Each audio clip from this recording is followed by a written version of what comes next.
Qui n'a jamais rêvé de découvrir les secrets d'un grand collectionneur?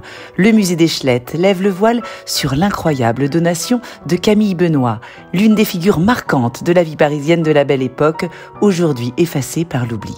Pourtant, son visage nous est familier, ancré dans les mémoires par Henri Fantin-Latour. Sa musique nous rassure, fervent défenseur de Wagner et découvreur de Tchaïkovski.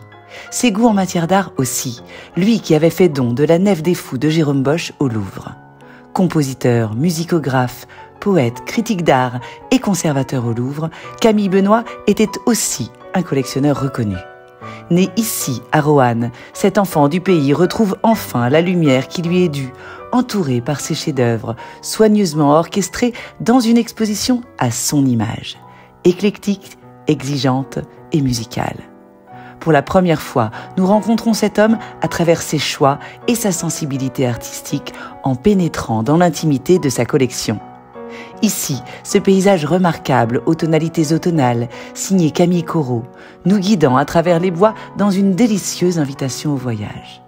Là, ce portrait d'un jeune garçon par Édouard Manet et son regard lointain qui nous attire irrésistiblement. Résisterons-nous à l'appel du bassin au nénuphar de Paul Jameau, véritable merveille qui nous mène sur les routes ensoleillées, ou succomberons-nous à ce vase de pharmacie inestimable, trésor historique ayant appartenu au marquis de Campana?